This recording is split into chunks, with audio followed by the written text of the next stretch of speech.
I'm 46 now, and it all started back when I was just 20 years old. That was when I found out my then girlfriend cheated on me with my own brother. It was a betrayal that cut deep, and I remember the raw, burning anger and heartbreak like it was yesterday. I told my brother right then that he was dead to me, no longer my brother in any sense that mattered. Over the years, despite my clear stance, my family never cut ties with him, which just added salt to the wound. I made it clear that if they wanted to choose between inviting him or me to family gatherings, they should choose him because I wasn't going to be in the same room with him. Ever. That's been my line in the sand, my non-negotiable. Fast forward to the present, and here we are with my daughter getting ready to marry next spring. You'd think that time would heal all wounds, but some cuts are just too deep. In a turn of events that feels like a twist in a movie, my daughter recently sat me down and calmly dropped the news that she was inviting my brother and his family to her wedding. Yes, the very brother who backstabbed me. And worse, he married that same ex-girlfriend of mine. To add to the complexity, my daughter has been secretly building a relationship with them for the last 4 years behind my back. She even wants her cousin, my niece from that marriage, to be the flower girl. I felt like I was living a nightmare, hearing all this. My blood boiled as all those old wounds ripped open anew. I couldn't help but react. I told her straight up about my boundaries. If my brother was invited, I wouldn't be there, nor would I pay for any part of the wedding. Predictably, this didn't go over well with her. She got angry, accusing me of holding on to the past and making her wedding about my old grudges. The argument escalated quickly, voices raised, harsh words thrown. She left in tears, which tore at me, but I felt cornered, like my past was being dismissed as just old baggage. Then, as if the situation wasn't stressful enough, my ex-wife called me, furious, calling me an idiot and saying our daughter was crushed by my stance. My parents also weighed in, echoing similar sentiments, telling me I was being unreasonable and needed to get over it. I shut down, stopped taking their calls. My current girlfriend, who's been a rock through this, gently suggested I reconsider my position and apologize to smooth things over. She warned that I might irreparably damage my relationship with my daughter over this. Here I am, wrestling with a tangled mess of emotions. On one hand, I've got my daughter's wedding, a milestone I should be part of. On the other, there's the deep-seated hurt and betrayal from my brother, something I've never truly gotten past. I keep turning it over in my mind. Should I stick to my boundaries, which are about respect and protecting my peace? Or do I cave to keep the peace and potentially open old wounds? The whole situation has left me feeling isolated from my family, and yet, I know that making a stand could cost me my relationship with my daughter. I'm torn between the need to uphold my principles and the desire to be there for my daughter on one of the most important days of her life. As I mull over my options, I'm considering ways to maybe be involved without having to directly confront my brother. Could I contribute in a way that keeps me physically distant from the wedding? How do I even begin to navigate a conversation with my daughter that doesn't end in more tears and anger? Am I the idiot for that? Now for the top comments before the update. Not the idiot. This is one of those stories where your daughter has decided that she's willing to alienate you for someone that betrayed your trust. It doesn't matter if it was 20 years ago. It only matters that it happened, which means she betrayed your trust. If she wants him there so badly, he can pay to have to. The people around you need a reality check.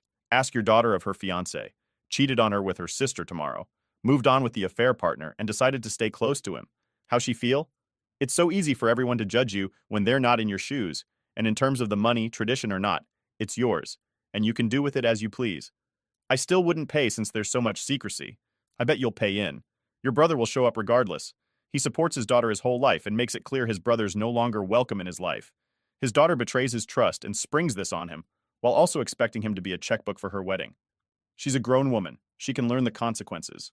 It was probably the brother making sure OP's daughter likes him to get another one in an op. I do not like the brother. Here's a very unpopular opinion. I don't understand why your daughter decided to connect with someone who betrayed their father. How much drama would it have been to let sleeping dogs lie? I know many people won't agree with me, but if this causes an irreparable rift between you and your daughter, being right won't give you much comfort. While I'm fully supporting you, standing your ground, just remember, if you stand here, you will miss out on her potential kids' birthday parties. Another family events because your family will truly cut you off. If you're okay with that, then so be it. It's been 26 years longer than OP's daughter has even been alive. I understand being annoyed that his brother's invited, not wanting to talk or take pictures with him, etc. But giving up your relationship with your daughter is cutting off your nose to spite your face. Here's my question, OP. Your brother stole your girlfriend. Do you want him to steal your daughter to your grandchildren? If not, stop being an idiot and suck it up for one day. Now for updates. Update 1. It was just another Thursday, and I thought it was going to be a regular evening. Maybe fix up something quick for dinner, catch up on a TV show, and chill. But the moment I turned my key in the lock and pushed the door open, I realized today was anything but normal. Right there in my own living room were the last two people I ever expected to see chilling on my couch, my brother and his wife. The shock of seeing them there made my heart skip a beat. This was the brother who had backstabbed me years ago by cheating with my girlfriend, who he eventually married. And there they were, sitting casually as if they hadn't turned my world upside down once. I stood frozen in the doorway, my keys still dangling in the door. "What's going on here?" I finally managed to ask, my voice sounding strange to my own ears. My daughter, Lily, was there too, looking like she was caught between wanting to hide and wanting to explain everything. She stood up quickly, a nervous smile plastered on her face. "Hey, Dad, you're home early," she said, as if that was the biggest surprise. "Why are they here?" I asked, my eyes flicking between my brother and his wife, not believing this was really happening. "Dad, I invited them over. I thought it was time to sort things out, before the wedding," Lily explained, her voice hopeful but shaky. "Sort things out?" I repeated, incredulous. The room felt too small, the walls closing in as the anger started to bubble up inside me. "You think after everything that happened, after what he did, we can just sort things out like it's nothing?" My brother, who hadn't said a word yet, finally spoke up. His voice was calm, too calm. "I know this is hard, but I just thought—" "Hard?" I cut him off, not ready to hear whatever excuse he had. "You think this is just hard? You have no idea. You wrecked everything, and now you just show up in my living room like we're going to have a nice little chat?" Lily stepped in front of me, her hands up like she was trying to physically stop the fight before it got worse.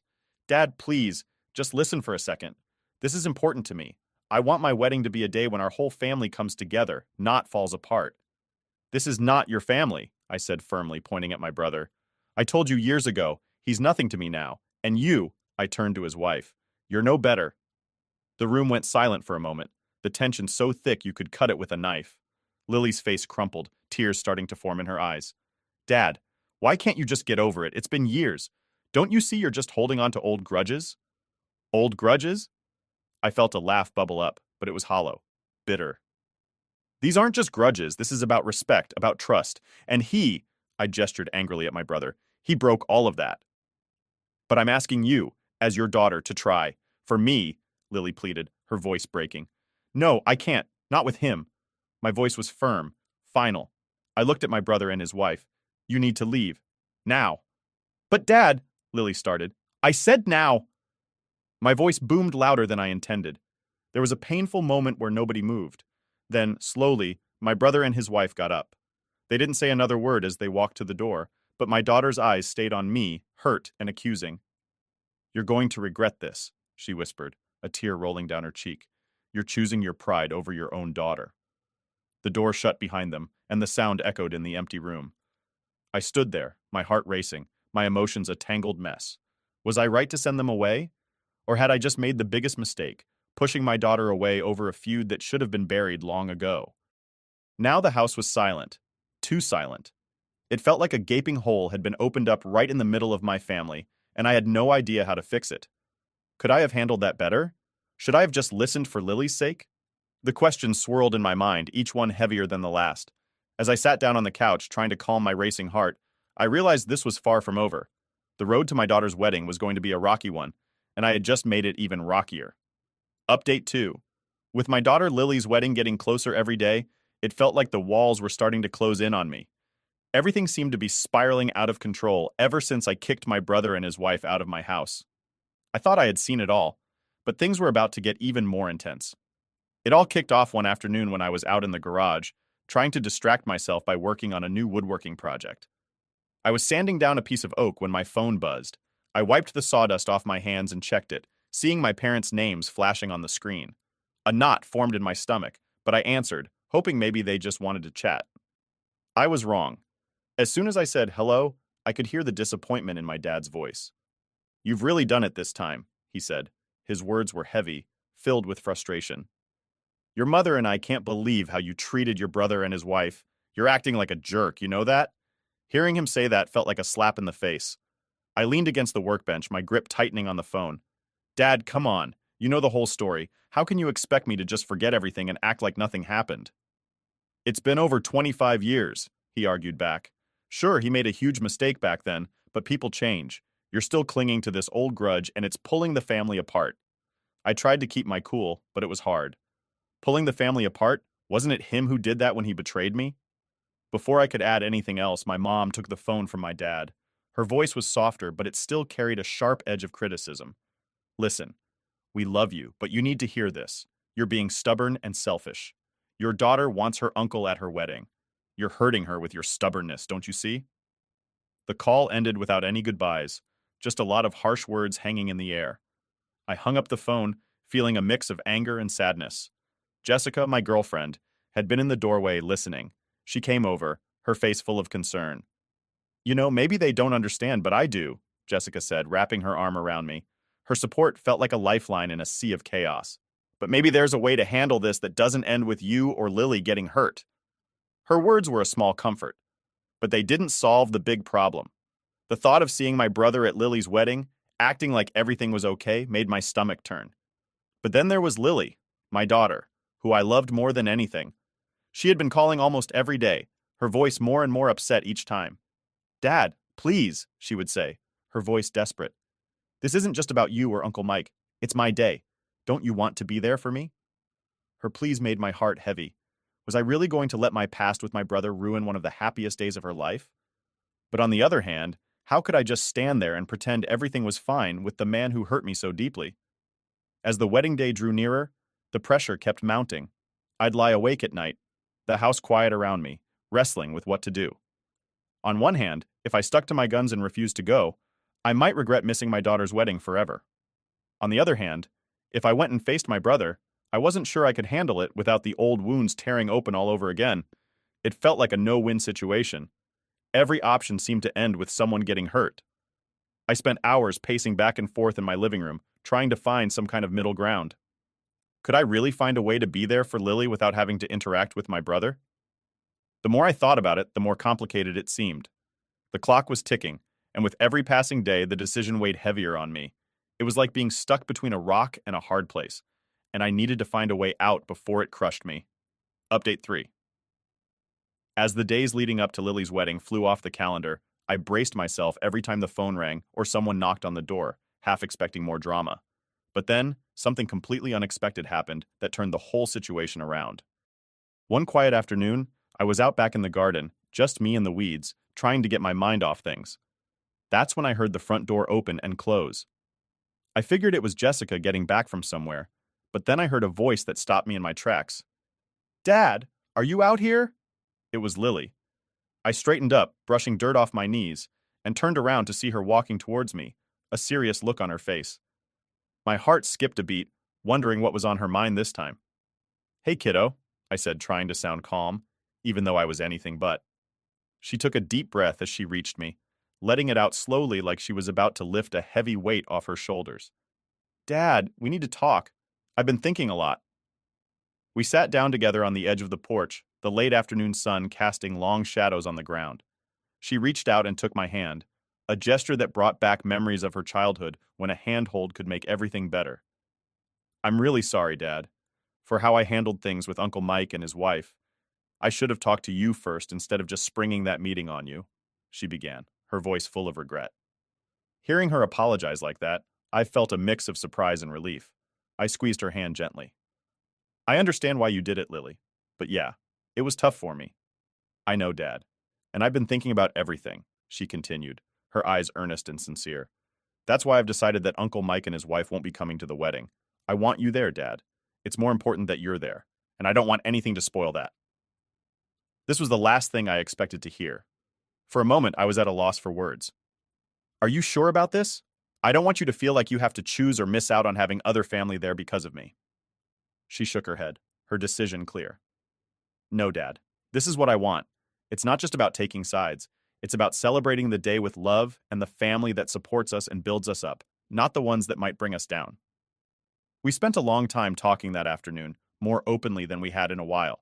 We talked about the wedding details, about our family, and about how we both saw the future. It felt like we were repairing old bridges, ones that had needed some serious mending. By the time she left, I felt a huge weight lift off my shoulders, a weight I didn't fully realize I was carrying until it was gone. News of Mike and his wife not attending spread through the family pretty fast. Reactions were a mixed bag. Some were relieved, others a bit upset. But for me, it was all about making sure Lily's day was as perfect as it could be without the shadow of past hurts looming over us. Watching her drive away that day, I felt a peace about the upcoming wedding that I hadn't felt in weeks. Maybe, just maybe, this was a step towards healing for all of us. It wasn't going to be quick or easy, and the road ahead would have its bumps. But for now, it felt right. We were on a path that could lead to mending, not just for me and Lily, but maybe for the whole family. One step at a time. Update 4. Just when I thought we were finally on a smooth path to Lily's wedding, a curveball came flying our way. It was one of those sunny afternoons, the kind where you wouldn't expect any drama. I was just fixing up a snack in the kitchen when my phone rang. It was an old family friend, someone who'd been more in touch with my brother's side of the family than mine. I hesitated before answering, not sure I was in the mood for more drama, but curiosity won out. "Hey, there's something you should know about why Mike really wants to come to Lily's wedding," the friend said right off the bat, sounding a bit uneasy. I leaned against the counter, feeling a knot form in my stomach. "Okay, shoot," I replied, bracing myself for whatever was coming. The friend sighed heavily before continuing. "Well, it turns out Mike's got an ulterior motive. His son, your nephew, is getting married soon too. But here's the kicker. Most of the family has shunned that wedding because of the stunt Mike pulled on you years ago. They haven't forgiven him, and it's causing a rift." I felt a mix of anger and disbelief. So this was what it was all about. My brother wasn't trying to mend old wounds for the sake of family unity. He was trying to fix his own image to ensure his son's wedding wasn't a flop.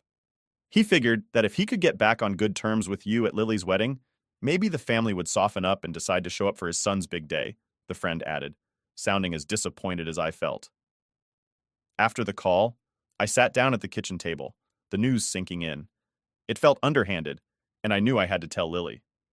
When she came over later that day, I explained everything. Watching her face fall as she processed the news was heart-wrenching. "Dad, why can't things just be simple? Why does everything have to have an angle?" Lily's voice cracked with emotion, and it was clear she felt manipulated, a mere chess piece in her uncle's game. I reached out and pulled her into a hug, trying to offer some comfort. "I'm sorry, kiddo. Life throws these weird curves at us sometimes, but remember, we're in this together. Your wedding is about you and your happiness, not about anyone else's games." Lily nodded, her eyes glistening with tears. "It's just so frustrating, Dad. To think that he would use my wedding, something so important to me, just to fix his own mistakes." We spent a lot of time talking that evening. It was a deep, sometimes painful conversation, but by the end of it, Lily seemed a bit calmer, though the disappointment still lingered. We reaffirmed our decision together. Mike and his wife would not be invited to the wedding. This decision was now about more than just old wounds. It was about integrity and genuine intentions, both of which Mike seemed to lack. Word of Mike's real motives spread quickly within the family. The reaction was a mix of outrage and support for our decision. Most family members felt even more strongly that Lily and I were doing the right thing.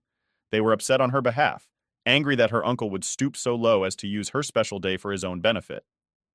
As the wedding day drew nearer, I felt a renewed sense of protectiveness and pride in how Lily was handling everything.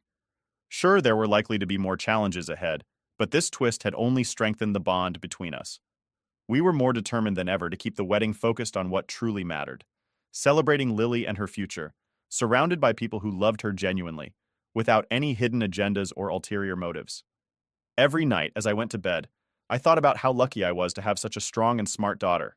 Whatever came our way, I knew we'd face it together, just like we always had. Update 5. As Lily's wedding day got closer, things seemed to be calming down, but we were in for a bit more drama before we could get to the celebrations. Lily, feeling really upset and betrayed by her Uncle Mike's sneaky plan, decided she wasn't just going to let it go. She needed to confront him and his wife about their real reasons for wanting to come to her wedding. One chilly evening, Lily sat down with Uncle Mike and his wife at our local coffee shop. She was really nervous but determined to get some answers. She asked them straight up why they were so keen on coming to her wedding, especially when they hadn't been a big part of her life lately. Uncle Mike tried to dance around the question, giving half answers and trying to smooth things over. But Lily wasn't having any of it. She could tell he wasn't being fully honest, and it just made her more upset. Feeling like she hadn't gotten the truth from them directly, Lily decided to take a big step. She made a video and posted it on social media, explaining the whole situation. She talked about how she found out that Uncle Mike was trying to use her wedding to fix his own family problems because many relatives were still mad at him for what he did years ago. She explained how this made her feel used and hurt. The video quickly went viral within our community and family circles. People were really supportive of Lily, leaving comments that they stood by her and were shocked at Uncle Mike's actions. It seemed like Uncle Mike's plan not only didn't work, but actually made things worse for him. Now, even more family members decided they didn't want to go to his son's wedding because they were upset by how he'd acted. The family drama kicked up a notch after that. People were taking sides, and there were a lot of heated discussions at family gatherings and online. It was tough to see the family so divided. Uncle Mike called me a few days after the video went out. He sounded really down, more sorry than I'd ever heard him before. I just wanted to make things right for my son, but I see now how wrong I was to try to use Lily's wedding like that, he told me. I could tell he was genuinely regretful, but for a lot of people, it was too little, too late. Despite all this, Lily's wedding day arrived, and it was a beautiful sunny day, perfect for a wedding. There was still a bit of tension in the air because of all the family stuff, but we all tried to put it aside and focus on Lily and her big day. She looked absolutely stunning, and as she walked down the aisle, all smiles and glowing, I felt a wave of relief and happiness. We were all here for her, and that's what really mattered. The wedding was gorgeous, full of laughter, dancing, and lots of cake. And for a day at least, it felt like the family drama was put on hold. Everyone was just happy to celebrate Lily and her new start. After the wedding, things didn't just magically go back to normal in our family. The rifts were still there, and it felt like it might take a long time for some wounds to heal. But what mattered was that Lily had a wonderful wedding day, and she knew she had the support of many family members who respected her and stood by her decision. This whole situation taught us a lot about being honest and standing up for what you believe in. It was messy and painful at times, but it also brought some of us closer together. We realized how important it is to support each other and to be clear about our intentions. And for Lily, it was a lesson in handling tough situations with grace and strength. Last update. As we left the town hall that day, the air felt different, almost electric with the raw emotions and revelations that had unfolded. Everyone lingered a bit, hesitant to part ways too quickly after such intense exchanges. The conversations that started inside spilled out onto the steps, with family members forming small clusters, talking earnestly. Lily stayed close to me, her earlier apprehension replaced by a thoughtful, more hopeful expression. "Dad, that was overwhelming, but I think it was what we needed. It's weird, isn't it? How much we didn't know, how much pain could have been avoided with just a few honest conversations." I nodded, squeezing her shoulder gently. "Yeah, it's a lot to take in. But you're right. It's like we've been carrying around pieces of a puzzle without even knowing it, and today we finally started putting them together." Around us, I could see similar moments unfolding. Aunt Clara was deep in conversation with Mike, both of them looking more at ease than they had in years. Their discussion seemed heartfelt, with nods and the occasional hand on a shoulder. It was clear that while the path to forgiveness might be long and bumpy, the commitment to make it work was there. Meanwhile, my cousin, whose unexpected arrival had added yet another layer to our family's story, was now surrounded by younger family members eager to hear more about the overseas life and the insights that had led them back to us at such a crucial time. Their stories, filled with adventures and the wisdom of distance, added a lighter note to the gathering, reminding us all of the bonds that still held strong despite everything. As the crowd slowly started to disperse, Lily and I walked towards our car. The setting sun cast long shadows and the cool breeze hinted at the coming of fall. "You know, Dad, I think today changed a lot of things for us for the better," Lily mused, her voice reflective. "It did," I agreed, feeling a mix of pride and relief. "And I'm proud of you, kiddo. It took a lot of courage to face all this head on, to push for honesty and openness." Lily smiled, looking up at the sky tinted with hues of orange and pink. "It's going to be okay, isn't it? I mean, we still have a lot to work through, but it feels like we're not stuck anymore." "Exactly," I said, as we reached the car and paused, looking back at the town hall, now bathed in the golden light of the setting sun. "We're moving forward, and that's what matters. Healing is a journey, and today was a big step on that path. And whatever comes next, we'll handle it together as a family." As we drove away, the town hall shrinking in the rearview mirror, I felt a sense of closure and a new beginning. The secrets that had once threatened to tear us apart were now out in the open, and in their place, a tentative hope had taken root. It was a reminder that while the past may shape us, it doesn't have to define us. Our family, with all its complexities and imperfections, was slowly finding its way back to each other, one honest conversation at a time. I ruined my family's life after they sided with my golden sister who cheated with my BF. Alright, so this is going to sound like some crazy drama, but it's 100% what happened, and yeah, I don't regret it one bit. This all went down about 10 years ago when I was 19. Back then, life was pretty good, or at least I thought it was. It was around the holidays, which usually meant I'd get to see all my family. But this particular Christmas, everything just fell apart. So picture this. I was dating this guy named Nick. He was my first real boyfriend, and I thought we were pretty solid. You know how it is with your first love, you just assume it's gonna last forever. We'd been together for almost 2 years, and yeah, I was crazy about him. I was that girl who thought, oh, we're gonna get married, have kids, and live happily ever after. I had no reason to doubt him because he always seemed so committed to me. Then there's my older sister, Claire. She's 2 years older than me and was kind of like my role model growing up. I looked up to her for basically everything. She was smart, popular, and just had her life together, or so I thought. We used to hang out a lot too, so when Nick and I started dating, I introduced him to her pretty early on because, I wanted them to like each other. Big mistake. But I'll get to that in a minute. So, fast forward to Christmas. My family had this big get-together planned, but the vibe was weird from the start. I couldn't put my finger on it, but something felt off, especially with Claire. She was acting kind of distant, and Nick was being, I don't know, sketchy, like just not himself. My gut was telling me something was up, but I didn't want to believe it. I mean, you don't expect your own sister to be shady, right? Anyway, a few days after Christmas, I found out exactly what had been going on. And when I say found out, I mean I literally walked in on them. Yeah, I walked into Claire's room to borrow her hair straightener or something, and there they were, Nick and my sister, making out like two teenagers at prom. My heart just stopped. It was one of those moments where time kind of freezes, you know? Like, you can't believe what your eyes are seeing. I didn't even say anything at first. I just stood there, staring at them, trying to process what was happening. I mean, what do you even say in a situation like that? They didn't notice me for a good few seconds, but then Nick looked up and froze. Claire did too. And the look on her face? She looked like a deer in headlights. There was no denying what was going on. It was right there in front of me. My boyfriend and my sister. I just remember feeling this wave of anger, sadness, and shock all at once. My chest felt tight, and I thought I was going to throw up. I managed to choke out something like, "Are you serious?" And then I just bolted out of the house. I didn't know where I was going, I just needed to get out of there. My mind was racing, and my heart was shattered. The two people I trusted the most had stabbed me in the back, and I didn't know how to handle it. Later that night, my parents found me. I'd been sitting in my car for what felt like hours, just crying and trying to make sense of everything. When they knocked on my window, I thought, finally, they're here to comfort me. But no, they didn't. Instead, they told me to calm down and think rationally. Rationally? Seriously? They tried to convince me that these things happen and it's just a guy. But it wasn't just about Nick. It was about Claire, my sister, betraying me in the worst way possible.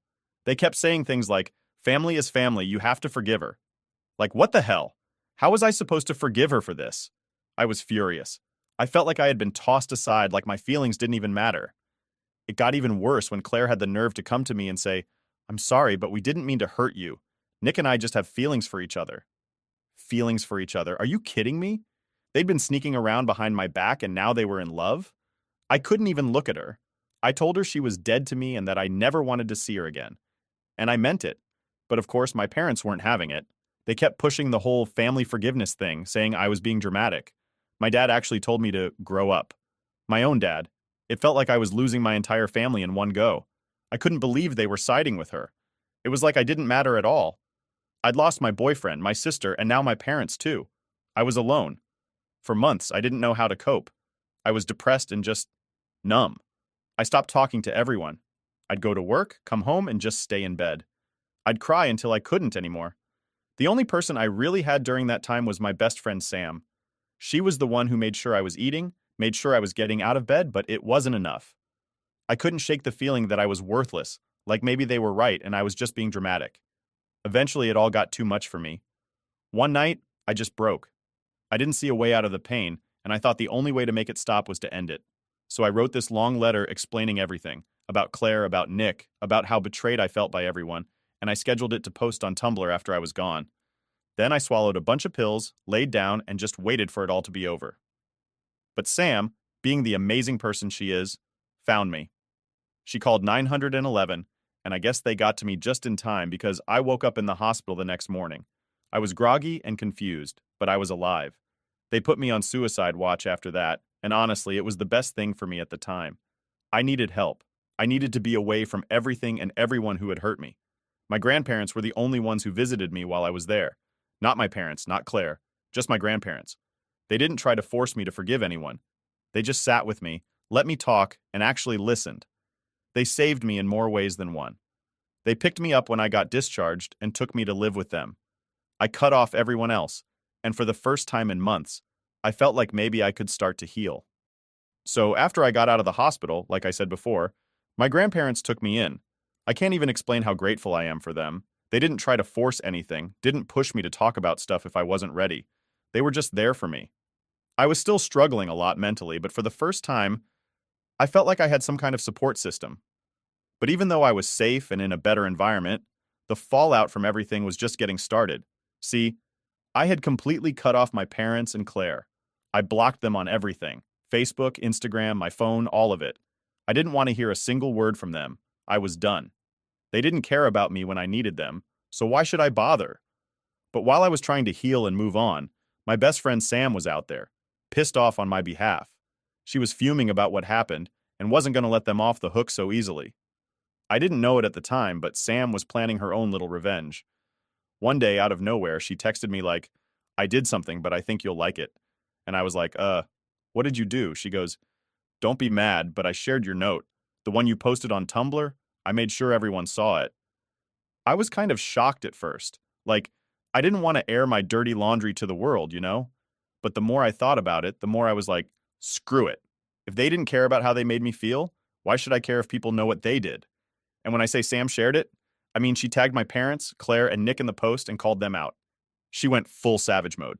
The post went viral within our little circle. Sam had over 1,000 friends on Facebook, and people started sharing it like crazy.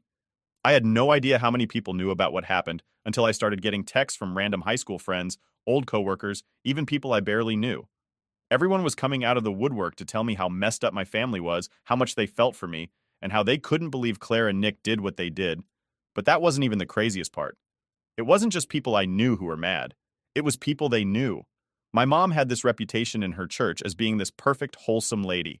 And when people in her congregation saw what happened, they were furious. They actually kicked her out of the church. Like, straight up told her she wasn't welcome anymore because of how she treated me. Imagine getting excommunicated from your own church over something like that. I heard she tried to apologize or explain herself, but nobody wanted to hear it. She got labeled a hypocrite, and that was it for her social life. My dad? He lost a ton of his friends, too. They were disgusted by how he sided with Claire and how he told me to just get over it. Some of his closest friends just straight up cut him off. People saw him as this cold, heartless guy, and they didn't want to be associated with him anymore. And Claire? Oh man. Claire got it the worst. I don't even know how she managed to leave the house after what Sam posted. People were calling her a homewrecker, a backstabber, you name it. Some of her closest friends ditched her, said they didn't want anything to do with someone who would betray their own sister like that.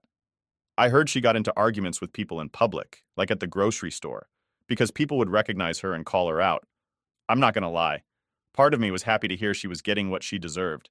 It was like the universe was finally giving her a taste of what she'd done to me. Nick wasn't off the hook either. His family is super religious. Like, go to church every Sunday religious. And when they found out what he'd been doing with Claire behind my back, they freaked. His parents sent him away to some retreat or something to find God again. He was gone for months. And when he came back, he and Claire had broken up. I don't know the details, but I can guess. He probably couldn't handle all the backlash, and it drove a wedge between them. Good riddance. During all of this, I was just trying to focus on myself. My grandparents had gotten me into therapy, and I was starting to make some progress. It was slow, but I was getting there. I wasn't interested in what was going on with my family or how miserable they were. At least that's what I told myself. But deep down, hearing about how their lives were falling apart kind of felt like justice. Like, they finally understood what they put me through. It was messed up, but I'd be lying if I said it didn't feel good. One day, though, my grandma sat me down and said, "Your mom tried to call. She wants to talk." I just rolled my eyes. Why would I want to talk to her now? She didn't care before, so why does she care now? My grandma just nodded and said, I know, honey, but I wanted you to know. I thought about it for a second. Was I curious? Yeah, a little. Did I care enough to actually reach out? Absolutely not. My mom had made her bed and now she had to lie in it. I wasn't about to give her the satisfaction of thinking she could just come back into my life after everything she did. It wasn't just my mom trying to reach out either. Claire had sent me a message on Instagram. Yeah, I forgot to block her there. She was trying to apologize, saying how sorry she was and how she never meant to hurt me. I didn't even read the whole message. I just deleted it and blocked her. I had nothing to say to her. In my eyes, she was still dead to me. After that, things started to quiet down. The frenzy around Sam's post eventually died down, and people stopped talking about it. But the damage was done. My parents were basically social pariahs. Claire had to move to another town because she couldn't handle the constant reminders of what she'd done. Nick was gone, out of my life for good. And honestly, I was fine with that. Living with my grandparents was the best thing that could have happened to me. They gave me space to heal, and they didn't pressure me to forgive anyone. I started to feel like myself again, like I could actually move on from everything. But I wasn't naive. I knew the pain of what my family had done would always be there, somewhere in the background. It was like a scar. It would fade over time, but it'd never fully go away. I didn't need them, though. I had my grandparents, I had Sam, and for the first time in a long time, I felt like I was building a life that was actually mine. Update 1. So, after everything went down and the dust started to settle, you'd think life would just go back to normal, right? But it didn't, not even close. I was living with my grandparents, which was honestly the best thing that could have happened, but the whole mess with my family and Claire still weighed on me. I guess you don't just move on from that kind of betrayal easily. My therapist was really helpful during this time. She wasn't some miracle worker or anything, but she helped me figure out how to process the anger and sadness without letting it eat me alive. It's weird because even though I had completely cut my parents and Claire off, they still found ways to creep back into my thoughts. I would randomly start thinking, like, how could they do this to me? How could my own family choose her over me? Even when I didn't want to care, it was always there, you know? It's hard to explain. I tried to focus on rebuilding my life. I got a new job, met some new friends, and even started going back to school part-time. For a while, I was just doing whatever I could to distract myself. I wasn't trying to deal with any of the feelings I had toward my family. I thought that if I just kept myself busy, maybe I could forget about it all. But yeah, that's not how things work. So one night I was scrolling through Instagram, just mindlessly like you do, and I stumbled on a post from one of my cousins.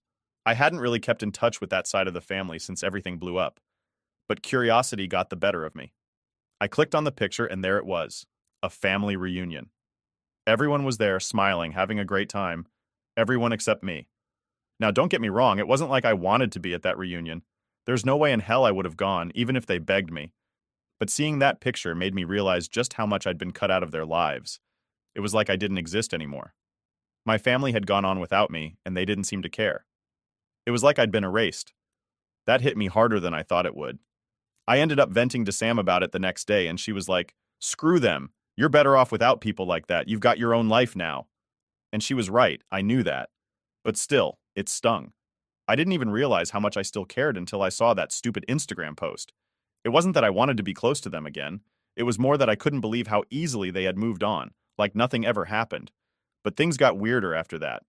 About a week later, my dad called. Yeah, my dad, the same one who told me to grow up and take back Claire after everything she'd done. I didn't pick up, obviously. I let it go to voicemail, and when I listened to it later, he was basically begging me to talk. He said stuff like, "We've been thinking about you, and we miss you and want to make things right." For a second, I thought about calling him back, but then I remembered what happened the last time I tried to talk to them. The gaslighting, the guilt trips, the way they made me feel like I was the problem for not forgiving Claire. I couldn't go through that again, so I blocked his number. After that, my mom tried reaching out too.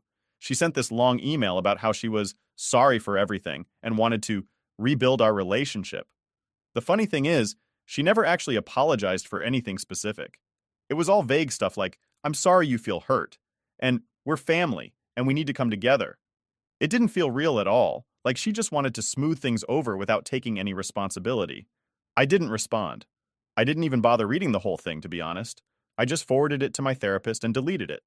I knew if I let myself engage with them again, I'd just fall back into the same toxic dynamic, and I was finally starting to get my life together. I wasn't about to let them pull me back down. It's crazy how much cutting off toxic people can change your life. Once I finally let go of the idea that my family would ever be there for me, things started to get better. I mean, it wasn't perfect or anything. I still had bad days, but I was free. No more worrying about what they thought of me. No more bending over backwards to make them happy. It was just me, living my life, doing my own thing. But then, something happened that really messed with my head. One day, I was at the grocery store, just minding my business, and who do I run into? Claire. Yeah, Claire. I hadn't seen her in over a year, and I didn't plan on it either. But there she was, standing in the produce section, looking just as shocked as I was. We just kind of stood there, staring at each other for a minute. I was about to turn around and walk out, but then she came over to me. She started talking really fast, like she was desperate to get everything out before I could leave. She was crying, saying how much she regretted everything, how she missed me, how her life had fallen apart since I cut her off. Honestly, I didn't know what to say. I was angry, but I also felt this weird sense of pity for her. She looked terrible, like life had really knocked her down. She kept saying, "I'm sorry, I'm sorry, I'm sorry," over and over, but it didn't really matter. It was too late. There was nothing she could say to make it right. I just stood there, letting her ramble until I finally said, "I don't hate you, but I don't want you in my life either." And then I walked away. She didn't try to stop me. She just stood there crying while I left. It was weird because I thought that seeing her would make me angrier, but it didn't. If anything, it made me realize how far I'd come. I wasn't that sad, broken person anymore. Claire and my parents didn't have any power over me now. I was done with them, for good this time. After that, I didn't think about Claire or my parents as much. It was like that last encounter gave me the closure I didn't even know I needed. I moved on with my life, and yeah, it's still not perfect, but it's mine now. I'm in control. I've got my grandparents, my friends, and that's all I need. If my family wants to fix things, that's on them. But as far as I'm concerned, they're not a part of my life anymore, and honestly, I'm okay with that. Update 2. So, after running into Claire at the grocery store and walking away from her, I thought I'd finally close the door on all that family drama. I was moving on, focusing on my own life, and just trying to live without all that mess hanging over me. I mean, I wasn't really thinking about them much anymore, which felt like a win in itself. But then, something happened that threw everything back into my face. It was a regular Friday night. I was just chilling at home with Sam, watching some random Netflix show and eating takeout, when I got this weird call from an unknown number. Now, normally, I wouldn't even bother answering unknown numbers, but something in me just said, pick it up. So I did. On the other end was this guy. He was kind of shaky and didn't introduce himself right away, which immediately made me think it was a scam or some telemarketer. But then he says, "Hey, it's Nick." Nick, as in my ex. I hadn't heard from him in years, not since his family shipped him off to find Jesus or whatever after the whole thing with Claire. I didn't even know what to say. Part of me wanted to just hang up, but curiosity got the better of me. So I'm like, "What the hell do you want?" He hesitates for a second and then goes, "I need to talk to you. It's important." Important after all this time? I wasn't buying it. But before I could tell him to screw off, he starts going on about how his life has been a mess since everything happened, how he regrets what he did, and how he wants to apologize properly. I could hear the desperation in his voice, and for a split second I felt bad for him. But then I remembered how much he'd hurt me, how much they'd both hurt me, and I just wasn't in the mood to reopen that wound. I told him, "Look, Nick, I've moved on. I don't care about your apology. Whatever happened between you and Claire or whatever regrets you have, that's on you. I don't want anything to do with it." I was ready to hang up when he said something that made me freeze. He said, "It's not just about me and Claire. There's something you don't know." I was like, "What do you mean?" He goes, "I'm not the only one who betrayed you. Your family. There's more to the story." Now, at this point, I didn't even want to believe him. I thought he was just trying to drag me back into the drama. But something in his voice, the way he said it, it didn't feel like a lie. Against my better judgment, I agreed to meet up with him the next day. I don't know why. Maybe part of me needed to hear whatever it was he had to say, just to get full closure. Or maybe I was just curious. Either way, I was about to walk into something I wasn't prepared for. The next day, we met up at a coffee shop. I hadn't seen Nick in so long, and when I did, he looked different. Like life had chewed him up and spit him out. He was thinner, had bags under his eyes, and just looked worn down. Part of me wanted to feel sorry for him, but the other part remembered how he betrayed me, so I kept my guard up. We sat down, and there was this really awkward silence for a minute. I could tell he didn't know how to start. Finally, I was like, "You said there's something I don't know, so just say it." He took a deep breath and started talking. And what he told me, well, it completely blindsided me. Apparently, my parents knew about Nick and Claire way before I found out. They'd known for months, maybe even longer. And not only did they know, but they actually approved of it. My mom had encouraged Claire to go after Nick because she thought we weren't compatible or whatever. She thought Claire would be a better match for him, and that I was being clingy with Nick. My own mother had been playing matchmaker behind my back, trying to set my boyfriend up with my sister. I couldn't believe what I was hearing. I felt like the room was spinning. I interrupted him like, "Wait, are you saying my mom was okay with you cheating on me? With my sister?" He nodded, looking down at his hands, and said, "Yeah, I didn't want to go along with it at first, but Claire kept pushing and your mom kept saying it was for the best.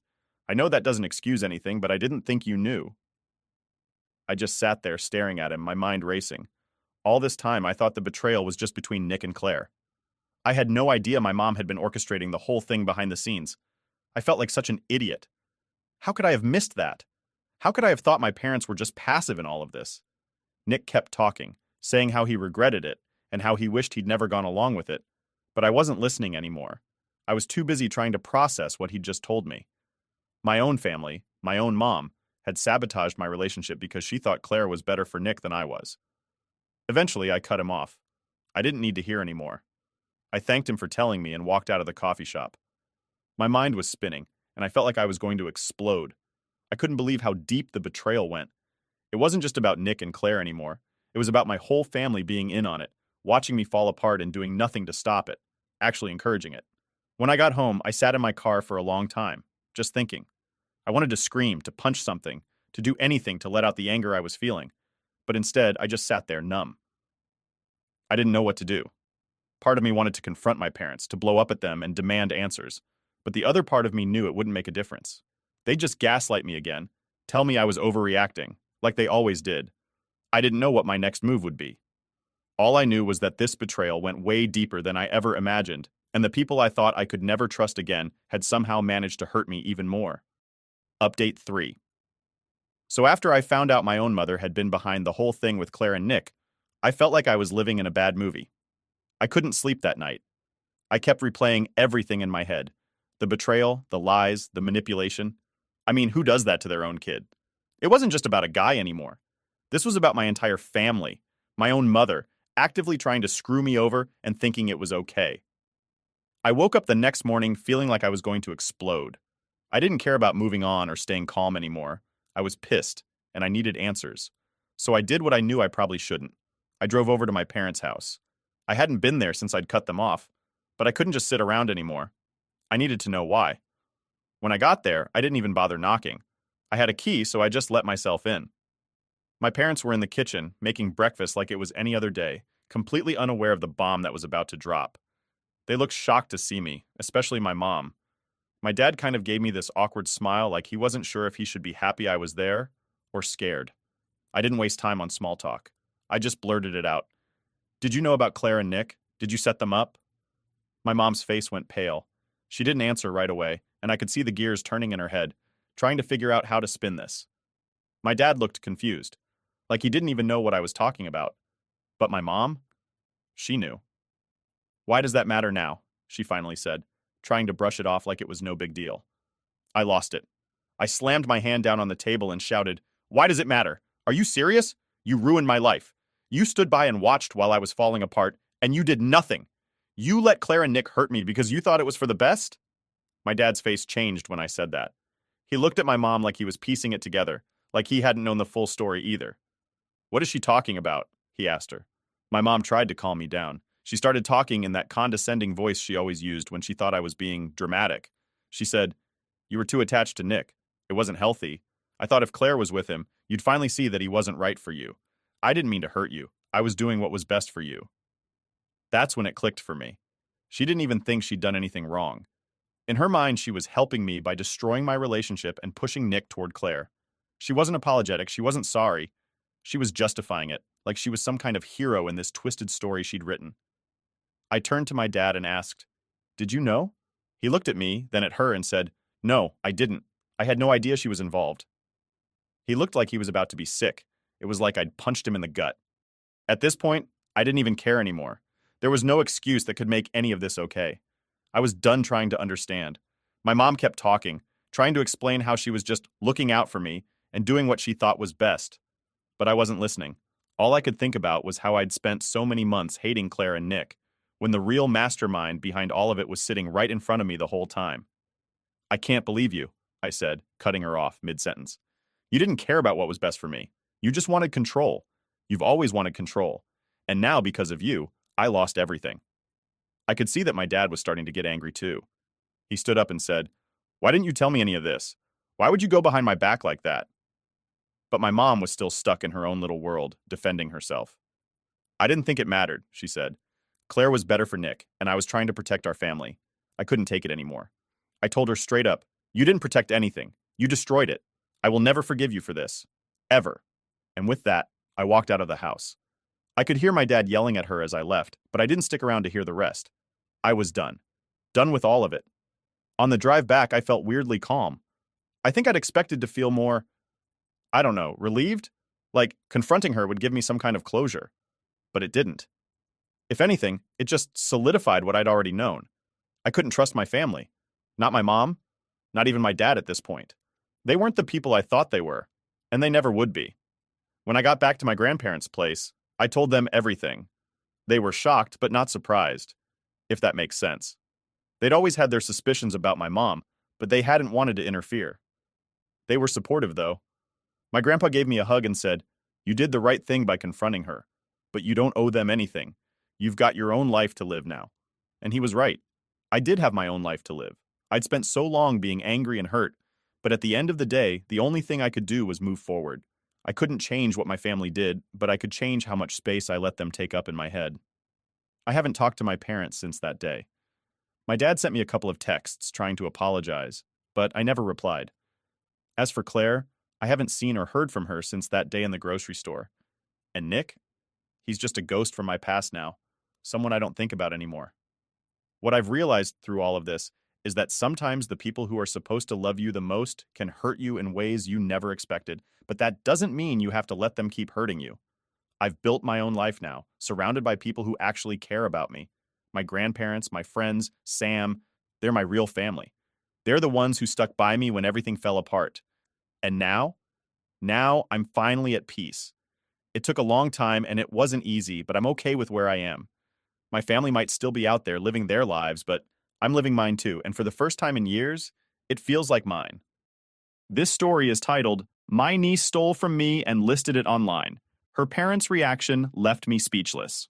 So I've been building my perfume collection for years now.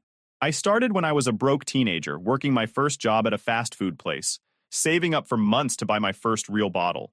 Fast forward a couple of decades, and I'm sitting on this massive collection of over 400 bottles. Yeah, it sounds a bit much, but it's my thing. Some people collect stamps or coins. Me, I'm into fragrances.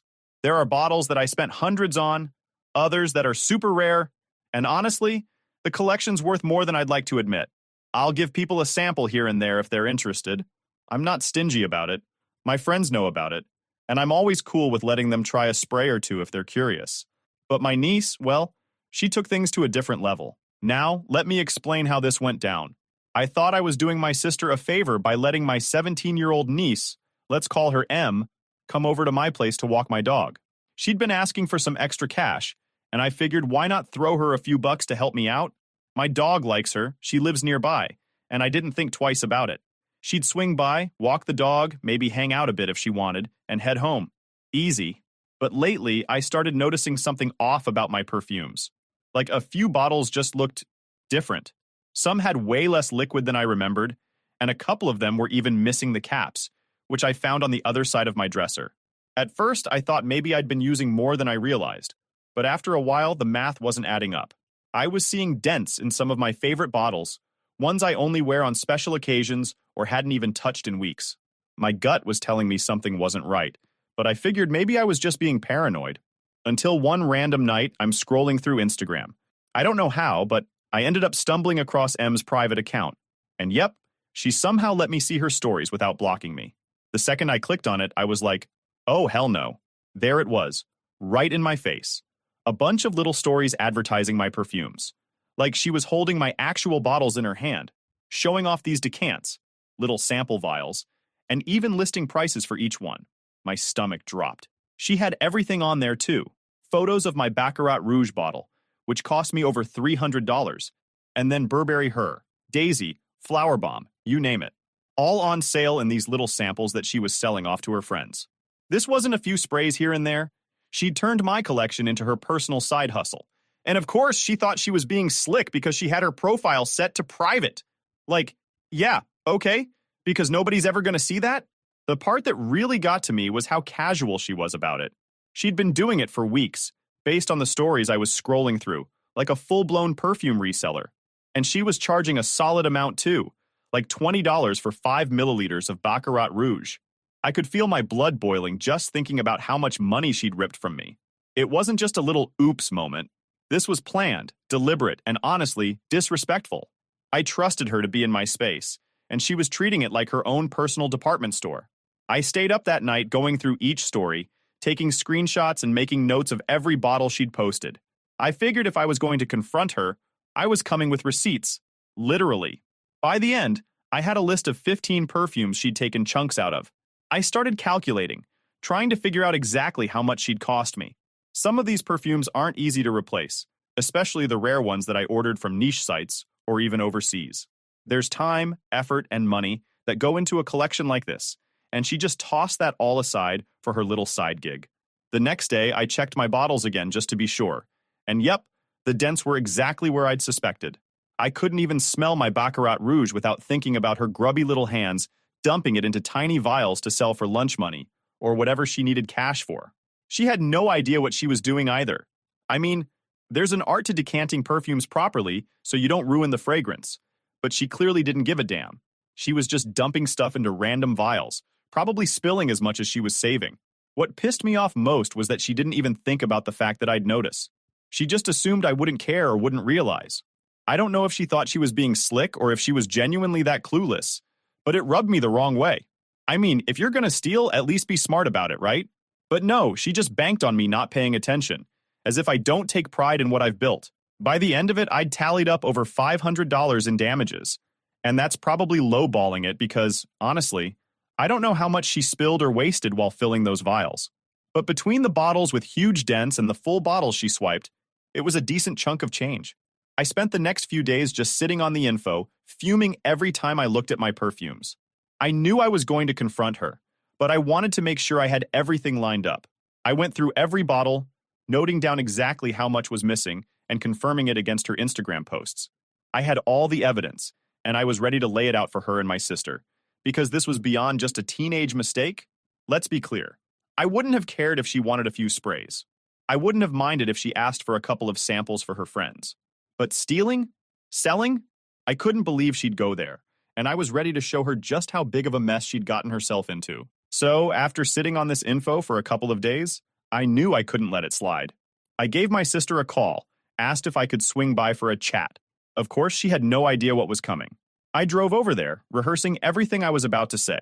I had my printed out list of perfumes, and I wasn't holding back. When I got there, my niece was hanging out in the living room, totally oblivious, probably scrolling through TikTok or planning her next sale.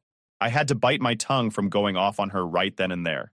My sister came in, all smiles, and we sat down at the kitchen table. I cut to the chase.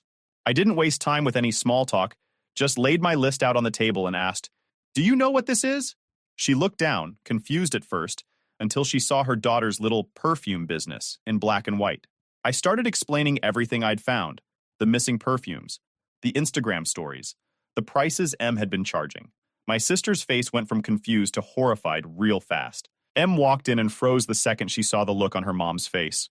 My sister turned to her, and the only thing she could say was, "Please tell me this isn't true." M started stammering, making all kinds of excuses, saying stuff like, "I thought you wouldn't mind." "It's not that big a deal." "I was gonna tell you." "Yeah, sure." She was full of it, and we all knew it. I cut her off, asking her if she really thought I wouldn't notice $500 worth of perfume missing from my collection. She didn't have an answer. She just stood there, silent, looking like a deer in headlights. I went off, telling her that she wasn't some innocent kid who didn't know better. She knew exactly what she was doing. This wasn't a couple of spritzes for her friends. This was straight-up theft, and if she'd pulled this on anyone else, they'd probably be calling the cops right now. My sister tried to jump in, saying, "Come on, she's just a kid." But I wasn't having it. I told her this wasn't some innocent little mistake. She broke my trust, lied to my face, and had been selling off my stuff behind my back. I laid out every single detail, making sure my sister and Em knew just how much this little side gig had cost me. I could tell my sister was getting defensive, trying to soften the whole situation, but I wasn't letting her twist this into some learning moment. I told her, look, I don't care if she's your daughter. She's 17. She knew damn well what she was doing. She wanted to make a quick buck, and she thought I'd just let it slide. Then came the part I knew was going to be tough. I demanded they pay me back in full. I told them the total based on what she'd posted, what she took, and how much those bottles were worth. My sister's eyes practically bulged out of her head. She tried to tell me that they couldn't afford to just shell out that kind of cash, that Em had been saving up for a car, and this would wipe her savings out completely. I shrugged. That wasn't my problem. I looked at Em and said, if you're old enough to be a little businesswoman, you're old enough to face the consequences when you screw people over. I could see her start to tear up, but I wasn't going to let that guilt trip me. She wasn't crying when she was stealing my stuff and selling it off, was she? At this point, my sister's tone shifted, going from defensive to straight up annoyed. She started saying that I was overreacting, that this was just perfume, and that I was ruining her daughter's future over something material. That really set me off. I told her that maybe if she'd actually disciplined her daughter, instead of letting her get away with crap like this, we wouldn't be sitting here in the first place. I told her that Em could have faced way worse consequences if she'd done this to anyone else. I reminded her that I was well within my rights to go to the police, but I was giving them a chance to settle this between us. Em finally spoke up, muttering something about how she thought it wasn't a big deal because I had so many perfumes and wouldn't notice. That got me. I asked her, do you think I bought all those perfumes just so you could come in and take them whenever you want? She just stood there, looking down at the floor, not saying a word. I told her that she clearly didn't understand or appreciate what it meant to respect other people's things. My sister tried one last time to smooth things over, offering to pay me back in installments or figure something out, but I wasn't having it. I told her I wanted the full amount by the end of the month. I said that if they didn't pay me back, I'd go through other channels to get what I was owed. My sister started to argue, but I cut her off saying, I'm done talking about this. You two figure it out, but I want every penny back. Before I left, I made it clear that Em wasn't welcome in my house anymore. I told my sister that if she ever wanted to try and repair this mess, she'd better start by holding her daughter accountable instead of making excuses for her. Em tried to mumble an apology, but I wasn't in the mood to hear it. I told her she could apologize with her wallet. As I walked out, I could hear my sister trying to scold Em, and Em still trying to make excuses. I didn't even care anymore. All I wanted was my money back and for them to realize they couldn't just treat people like this. And if my niece learned something from it, maybe she'd think twice before pulling this kind of crap on someone else. So yeah, that was the showdown. I walked out of there feeling a bit of relief, but also kind of pissed that it even had to come to this. I thought I was just doing my niece a favor with some dog-walking cash, and here I am, out hundreds of dollars, and having to spell out basic respect to both of them. After the showdown at my sister's place, I thought the worst was over. I figured they'd take a few days to cool off, maybe realize how badly they messed up, and just pay me back. I mean, I wasn't asking for anything unreasonable. I just wanted what I was owed. But apparently that was too much to expect.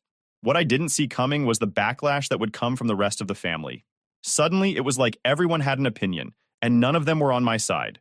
The day after I confronted them, I started getting calls. First was my mom, who rang me up early in the morning, going on and on about how family doesn't treat each other this way. She pulled the whole, she's your niece and she's just a kid routine, saying I was being way too hard on her. According to her, I was supposed to just let it go and move on, because it's just perfume. Yeah, sure, Mom. Just ignore the fact that this kid cost me hundreds of dollars. I told her straight up that if anyone wanted to foot the bill, they were welcome to chip in. But I wasn't letting it go. She didn't like that answer and went on about how I was being too harsh and acting out of anger. I asked her what she'd do if someone went into her house, stole hundreds of dollars worth of stuff, and started selling it. Would she be cool with that? She tried to dodge the question and just kept going on about family values and forgiveness. It was the same speech I'd heard growing up, every time someone in the family messed up and tried to skate by without consequences. I wasn't buying it this time. Then my aunt called, apparently after my mom had gotten to her. She was much more direct, saying she thought I was ruining my relationship with my niece over a stupid collection. I told her, you have no idea what my collection is worth, so let's not pretend it's stupid. She tried to guilt trip me, asking if I wanted to be the reason M couldn't get her first car. Like, somehow this whole thing was now my fault? Apparently, M had gone crying to the family about how her mean uncle was demanding all this money, which was going to drain her car savings. She twisted the story into something like she'd just borrowed a few perfumes, and I was being a tyrant. My aunt kept bringing up how devastated M was, how she was just trying to do something nice for her friends. I couldn't believe it. Here was my niece running a damn perfume racket, and somehow I was the villain? I kept my cool, but I told my aunt that M could consider this an expensive lesson in respecting other people's property. My aunt just sighed and said something like, "I just hope you're happy with yourself." Yeah, well, I'd be a lot happier if people stopped acting like I'd committed some crime here. By the end of the day, I'd heard from just about every relative with a phone. Some were trying to play peacemaker, suggesting I compromise or work something out so M wouldn't lose all her savings. Others just flat out told me I was overreacting. Not a single one of them seemed to care that M had been stealing from me for weeks, maybe even months, and had absolutely no intention of stopping until I caught her. The way they were talking, you'd think I was the one who'd stolen from her. Then my sister called, and let me tell you, she was not happy. She came at me with this whole, "You're tearing the family apart over something so petty" spiel. I told her it wasn't petty to me. I'd worked hard for that collection, and I wasn't about to let her daughter's little business ruin it. She started yelling, saying I was destroying M's future, that I was being selfish, and that I needed to grow up and be the bigger person. I asked her if she'd feel the same way if it were her things that M had stolen and sold. She went quiet for a second, but then went right back to blaming me. Apparently, M's devastated because she's had to take down her Instagram account and refund some of the sales she'd already made. Good. Maybe she'll think twice before swiping stuff that isn't hers. But my sister acted like this was some kind of tragedy, saying M was humiliated, that she was so embarrassed now that she couldn't buy her car. I told her that if M was embarrassed, maybe she should have thought about that before starting a damn resale business in my living room. After that call, I just felt drained. I was angry, sure, but I was more disappointed. The fact that my family could look at this situation, where I was clearly the one who'd been wronged, and still side with M was just, I don't know, frustrating. I tried explaining to a couple of cousins that it wasn't about the money, it was about the trust. M had totally broken any trust I had in her, and if my sister wasn't going to make her own kid take responsibility, then I was damn well going to make sure she did. Then, a few days later, my mom texted me this long message about family therapy. She said she thought it would be good for all of us to sit down and work through this. I almost laughed out loud reading it. Like, yeah, Mom, I'm going to sit in a room and have everyone tell me how wrong I am for expecting basic respect. I told her I didn't need therapy. I needed my money back. She didn't respond. As the days went on, I noticed a bit of a shift. A couple of family members started to cool off and see my side of things. My cousin, who works in retail, actually called me and said she got it because she sees people try to pull scams all the time. She said she couldn't believe M thought she'd get away with it and told me she was on my side. But for the most part, everyone else just stopped talking to me altogether, like I was the one who'd gone rogue. It's weird when you're in the right, but you're made to feel like the outcast. So, here I am, basically the family pariah, because I dared to stand up for myself. M and her mom still haven't paid me back, and it's looking like they're just going to keep pushing this poor M angle, hoping I'll back down. But I'm not going to. I've made it clear to them that if I don't get my money by the end of the month, they're going to have a much bigger problem. And they can tell the whole family whatever they want about me, but I'm not letting this go. So, yeah, this is where we're at. Half the family thinks I'm some kind of monster. My sister thinks I'm out to ruin her daughter's life. And I'm just sitting here wondering how the hell they'd feel if the tables were turned. Maybe one day they'll get it, but honestly, I'm not holding my breath. Update. So a couple of weeks go by, and I haven't heard much from my sister or M. Honestly, I thought maybe they'd finally decided to just pay me back and let this mess be done with. But no, instead, I get this text from my sister saying M wants to apologize in person, and that it'd be good for everyone to talk things out face to face. I already had a bad feeling about it. After all the family drama, I knew this was going to be anything but a real apology. But whatever, I agreed to meet up because maybe, just maybe, they were finally going to do the right thing. We set up the meeting at a coffee shop nearby. I walked in, and there they were. My sister looking all tense, and M sitting there with her arms crossed, looking like this was the last place she wanted to be. Right off the bat, I could tell this apology was going to be a joke. But I sat down, took a deep breath, and waited for them to start. My sister jumped in first, saying, M has something she wants to say. Em just kind of rolled her eyes, sighed, and muttered, "I'm sorry." It was so half-assed, I could barely believe it. She didn't look at me, didn't actually seem sorry at all. It was like she'd rehearsed the bare minimum of what she thought I'd accept, just so she could say she apologized and be done with it. I wasn't letting that slide, though. I told her, "If you're going to apologize, at least look me in the eye and say it like you mean it." She glared at me, but she finally looked up and said, "Fine, I'm sorry for taking your perfume." But even then, it wasn't a real apology. There was no remorse, no acknowledgement of what she'd actually done. She was just annoyed that she got caught. I asked her, "Do you even understand why what you did was wrong?" She just shrugged and said, "I guess, but it's just perfume. I thought you wouldn't care." I couldn't believe it. After all this time, she still didn't get it. I told her, "It's not about the perfume, Em. It's about trust. I let you into my home. I trusted you around my things, and you decided to take advantage of that. That's the issue here." My sister cut in, trying to play mediator, saying, "She's apologized, and she understands now. Can't we just move on?" I wasn't having that. I told her that saying sorry isn't enough when there's no meaning behind it, especially when she's not taking any responsibility for her actions. Then, Em hit me with, "Well, if you didn't want people to touch your stuff, maybe you shouldn't have so much of it lying around." Oh man, that really set me off. I couldn't believe she had the audacity to act like this was somehow my fault. I told her, "Having a collection doesn't give you the right to steal from it. Just because I have a lot of something doesn't mean you can take it whenever you feel like it." Em rolled her eyes again, and I could see my sister getting flustered. My sister tried to calm things down, saying, "Let's not turn this into a bigger issue than it needs to be." Bigger issue? We were well past that. I told her, "The issue got big. The second Em decided to turn my house into her personal perfume shop." At that point, Em actually laughed, which really pissed me off. It was like she thought this whole thing was a joke. I turned to my sister and said, "This is exactly the problem. She doesn't care. She's not sorry she did it. She's just sorry she got caught." My sister tried to defend her, saying, "She's young. She made a mistake. We all did things we regret at her age."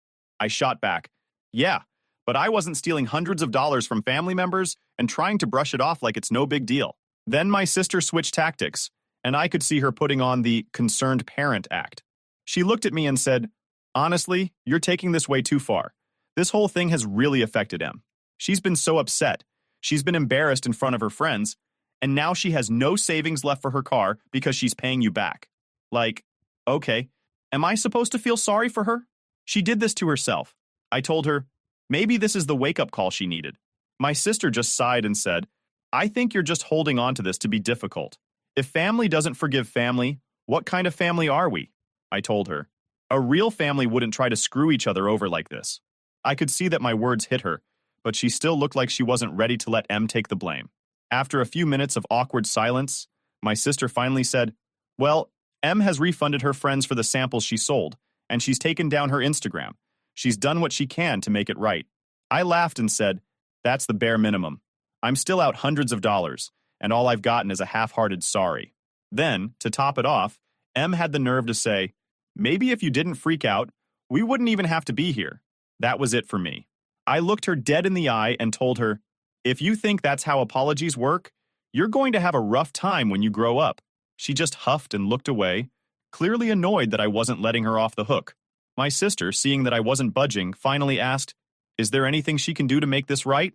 I told her, "Yes, actually. She can pay me back in full, no excuses, no whining. If she wants forgiveness, she's got to earn it." I could see my sister wasn't thrilled with that, but she didn't argue. I think she realized that if she pushed me any further, I might actually consider taking this to court or doing something else they'd hate even more. We sat in silence for a bit after that, and finally, my sister sighed and said they'd find a way to get the money to me. She looked at Em and said, "You're going to have to figure this out." Em just groaned, clearly pissed that her little apology didn't get her off the hook. She stormed out of the coffee shop without another word. My sister gave me this tired look, like I was the one making her life difficult, and then said, "I hope you're happy with yourself." I told her, "I will be when I get my money back." She didn't say anything, just turned and left. I walked out of that coffee shop feeling, I don't even know, disappointed? Exhausted? I went in hoping that maybe they'd realize they were in the wrong, but instead they tried to flip it on me, like I was being the unreasonable one. I didn't want to be the villain here, but if that's how they're going to see it, then so be it. At the end of the day, I'm done bending over backward to keep everyone happy. They want to paint me as the bad guy? Fine. All I want is what I'm owed. Final update. All right, so after that disaster of a meeting, I figured things would calm down. They'd either pay me back or ignore me, and I'd move on. But no, it's never that simple. What happened instead was a full-blown family fallout, all because I dared to hold my niece accountable for what she did. You'd think I'd threatened to burn down the family house or something with the way everyone's acting. A few days after that whole coffee shop mess, I got a call from my mom. I braced myself because I knew this wasn't going to be a friendly check-in. Sure enough, she launched into how I'd upset everyone and how this whole ordeal was causing so much stress and division in the family. She was worried about the family dynamic and started suggesting that maybe I should just drop it for the sake of keeping the peace. I just sat there, listening to her list every reason under the sun why I was responsible for this mess. When she finally paused, I told her, "Mom, I didn't cause any of this. Em did when she decided to help herself to my stuff and sell it." She tried to argue that Em's just a kid, that she didn't really understand the consequences. I laughed and said, she understood the consequences enough to hide it from me and act all innocent. But my mom wouldn't drop it. She actually tried to pull the, well, I'll pay you back if that's what it takes card. Like I'd suddenly forget what Em had done just because my mom offered to throw money at the problem. I told her it wasn't about the money at this point. I wanted Em to take responsibility, not dodge it because someone else bailed her out. That's what no one seemed to get. It wasn't about the cash. It was about making her face up to the fact that she messed up and couldn't just get off scot-free because family. Then my mom hit me with, if you keep pushing this, you're going to lose people in the family. Is that really what you want? Like, what? I was floored. They were seriously willing to cut me off because I wanted what I was owed. I told her, if family is that quick to turn their back on me over something like this, maybe they're not worth keeping around. That shut her up pretty fast, and she just hung up. A few days later, I started getting icy responses from other family members. A couple of cousins who I usually got along with stopped responding to my texts. An aunt unfriended me on Facebook. My brother, who I thought was on my side, called to say he understood my frustration, but thought I was being too harsh by making Em pay the full amount. He tried to convince me to let it go, just this once, since Em was learning her lesson and won't ever do it again. I told him to stay out of it if he wasn't willing to actually understand why I was standing my ground. Then came the family group chat drama. My sister, clearly looking for sympathy, shared a long post about how the whole situation had hurt her family, and how we all make mistakes, and sometimes forgiveness is more valuable than money. I didn't even bother replying. It was clear they were circling the wagons around Em, painting her as some innocent kid who'd been unfairly punished by her greedy uncle. Meanwhile, I was just sitting there, wondering when basic respect for other people's stuff went out the window. After about a week of this, I found out that my sister and Em had actually reached out to a few other family members to borrow money to pay me back. They were so set on not having Em take full responsibility that they were willing to ask for handouts rather than let her use her own savings. And of course, they framed it as, we need help with this huge financial burden. It was so ridiculous. And you know what? They managed to get the money together. My sister finally sent me a bank transfer, covering the amount I'd calculated that Em owed. She didn't include a note, not even a here's the money, just the amount and nothing else. But honestly, it felt hollow. Sure, I got my money back, but it didn't feel like the win I thought it'd be. A few days later, I ran into my aunt at the store. She gave me this look, like I'd personally offended her by daring to stand up for myself. She pulled me aside and said something like, you know, there are better ways to teach someone a lesson than by making them miserable. I just looked at her and said, maybe the lesson here is that Em shouldn't have taken something that wasn't hers. She rolled her eyes and walked off, muttering something about family loyalty. It's insane how they've all decided I'm the one with the problem here. What really gets me, though, is that my sister and Em have made zero effort to apologize since they paid me back. No follow-up, no, hey, we're sorry for all the trouble. Just radio silence. It's like they resent me for making them deal with the consequences of Em's actions, and now they're holding a grudge. The whole family's split now. Half of them still aren't talking to me, and the other half only reach out when they need something. A couple of weeks later, my cousin, one of the few who actually sees my side, texted me saying that Em was apparently still complaining about the whole thing. She'd been telling her friends that I was the mean uncle who destroyed her life over some stupid perfume. She'd even posted a bunch of vague stories on her Instagram about toxic family and people who only care about money. Honestly, I couldn't care less what her friends think, but it stung knowing she'd learned absolutely nothing from all this. She still thinks she's the victim here. Looking back, I don't regret making them pay me back. I stood my ground, and I'm glad I didn't just let it go because of family loyalty or whatever. But I'd be lying if I said this hasn't left a sour taste in my mouth. It's not even about the money anymore. It's about realizing that my family would rather sweep things under the rug than hold someone accountable when they're clearly in the wrong. I didn't expect a parade or anything, but some respect would have been nice. Instead, I'm the villain, the guy who doesn't care about family, all because I wanted to be treated with basic decency. If anything, this whole experience has shown me who I can actually count on, and it's a much shorter list than I thought. So yeah, that's the fallout. My family's fractured, M's still playing the victim, and I'm left wondering if I was ever truly part of this family to begin with. But hey, at least I've got my collection safe and sound, and from now on, I'll be a hell of a lot more careful about who I trust around my stuff. If they think that makes me the bad guy, then I guess that's just who I am now. Dad moves in his baby bride with 2 kids, and she sits me down and tells me it's time for me to move out. I'm 23, and I've been living in my grandparents' house just outside the city for most of my life. My mom passed away from cancer when I was just 11, and since my dad often worked out of town, I stayed with my grandparents. They were awesome, and they really stepped up when I needed them. We were pretty tight, and even after they passed away a few years back, I stayed in the house. My mom was an only child like me, so when my grandparents died, I inherited everything: the house, some money, and my grandpa's truck. Fast forward to now, my dad has been dating this younger woman named Alicia. She's pretty cool in general and has 2 kids from a previous relationship, aged 6 and 8. They're energetic and all over the place, but they're good kids. About 6 months ago, after a lot of discussions, my dad asked if they could move into the house with me. It's a big place with plenty of room, so I agreed. I figured it could be nice, a bit of a fuller house. Everything was relatively smooth until Alicia got pregnant. Then things started to change. My dad proposed, which was no surprise. They seem really in love. But suddenly, Alicia started dropping hints and then directly telling me that I should start thinking about moving out because they would need my room for the new baby. She also mentioned wanting her mom to move in to help with the upcoming baby and her kids. Now here's the kicker. Alicia didn't know that the house actually belongs to me. My dad hadn't mentioned it to her, and it seemed like he was avoiding the subject. It all blew up when Alicia suggested I move into her apartment in the city. She said she'd give me a good deal on rent while I finished my education. The situation got even more heated one weekend when my dad was home. Alicia was talking about nursery colors, and then directly said I should start packing. That's when I had enough and told her the house was mine, handed down from my grandparents, and I wasn't going anywhere. You should have seen her face. It was a mix of shock and disbelief. I suggested that maybe my dad could use some of his savings to buy a new place for their expanding family.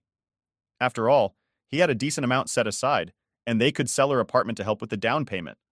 Alicia got really upset at this suggestion. She accused me of trying to push them out and ruin her plans of building equity in the apartment she owned. Things got even messier. My dad tried to mediate but ended up making things worse by suggesting maybe it was time for me to be independent. I couldn't believe it. Him siding with her over his own daughter? This led to a huge argument where I reminded him of everything our family had been through and how much the house meant to me as a connection to our past. Alicia now sees me as the villain, trying to disrupt their family plans. She's been cold and distant since, and her kids, who used to hang out with me, are now kept away. My dad is caught in the middle, trying to keep everyone happy, but it's just not working. This whole ordeal has left me stressed and a bit isolated in my own home. It's weird to feel like an outsider where you grew up. I'm trying to figure out how to handle this without causing a permanent rift, but it's tough. I feel like I'm standing on a crumbling bridge trying to hold it together. Thanks for listening, and if anyone has been in a similar situation or has any advice, it would be great to hear it. This is way more drama than I ever wanted. Am I the idiot? Now for the top comments before the update. Well, too bad. Don't get with a woman so much younger than you. If you're not ready to pick up the tab for your future children and such because you want to save for your retirement. Overall, it seems like his new baby's mama thought he was older and wealthy so she could get more out of him. But this whole thing fell flat when she noticed that he didn't own the house and the gall to kick you out, but then offer her old living arrangements at a discount. Nope, you are not the idiot Opie. Oh boy, it looks like your dad has picked a real sweetheart. Even not knowing the house was yours, trying to get you to move out to make way for her baby, presumably without talking to your dad first, is an idiot. Move for sure. So I was wanting him to buy a house but not be willing to sell her place to contribute. And if he doesn't have the nerve to stand up to her as he does it, it sounds like he's in for a treat. None of that is your problem, of course. Your dad is an adult responsible for his own decisions. You didn't kick them out to the streets with no options. Look at it this way. She wanted a place without you in it, and now she can have one. Problem solved. They can make some sacrifices and have a comfortable living situation. Your stepmother and your father are trying to push you out of your own house where you've allowed them and the children to live rent-free. Talk to an attorney immediately. Getting rid of them legally may be much harder than you realize. In many jurisdictions, a visitor can become a legal tenant regardless of whether they pay you any rent in a month or even less. Update 1. Hey everyone, I never expected things to escalate to this point, but here I am with another shocking update. After the tense showdown about the house, I thought things might settle down, but they've only gotten more intense. Shortly after the argument where I revealed that the house belonged to me, Alicia and my dad had a massive blowout fight. Apparently, Alicia was furious that my dad had never told her the truth about the house. She felt blindsided and betrayed, believing that my dad had kept this from her intentionally. Their relationship hit a rough patch and tensions were running high in the house. Alicia's frustration boiled over one evening when she cornered me in the kitchen. She started yelling about how unfair it was that she and her kids had to live in someone else's house, and how my dad had led her to believe they were building a life together in a home that was supposed to be theirs. I stood my ground, reminding her that it was my grandparents' house, and I wasn't going to be forced out. The next day, my dad confronted me. He was visibly stressed and tired, caught between his new family and his daughter. He begged me to reconsider moving out, saying it would make things easier for everyone. I was shocked and hurt, feeling completely abandoned by him. I told him that this house was my home and my last connection to my mom and grandparents, and I wasn't going to leave. My dad's reaction was something I never expected. He blamed me for the turmoil in his relationship with Alicia. He said that if I hadn't been so stubborn and had just agreed to move out, none of this would be happening. It was a punch to the gut, and I couldn't believe he was turning on me like this. Feeling overwhelmed, I decided to seek legal advice to protect my interests. I consulted with a family lawyer who assured me that as the legal owner of the house, I had every right to stay and make decisions about who lived there. This gave me some peace of mind, but the situation at home remained tense. Then, the final bombshell dropped. Alicia packed up her things and took her kids to stay with her mother. She left a note saying she couldn't live in a house where she wasn't welcome, and that my dad needed to choose between his daughter and his new family. My dad was devastated and blamed me even more, claiming that I had driven Alicia and her kids away.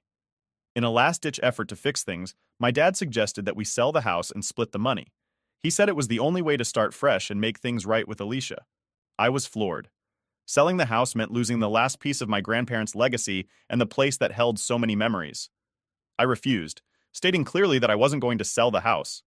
My dad, now desperate and feeling cornered, lashed out and said if I didn't sell, he would cut ties with me and move in with Alicia and her mother.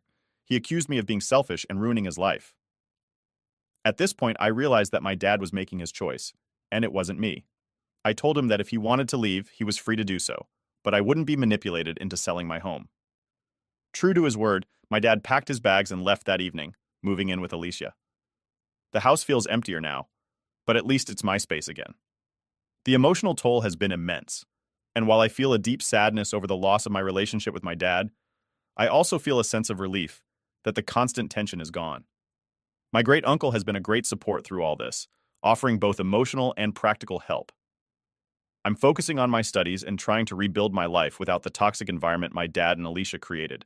It's hard, but I know I made the right choice for myself and for the memory of my grandparents. Thank you all for your continued support and advice. Your words have been a great source of strength during these turbulent times.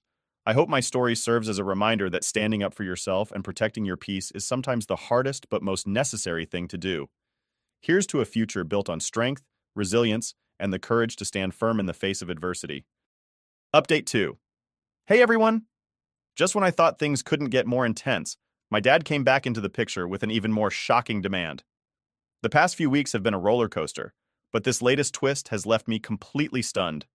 After Alicia moved out with her kids and my dad went to live with them at her mother's place, I thought the situation was finally settling down.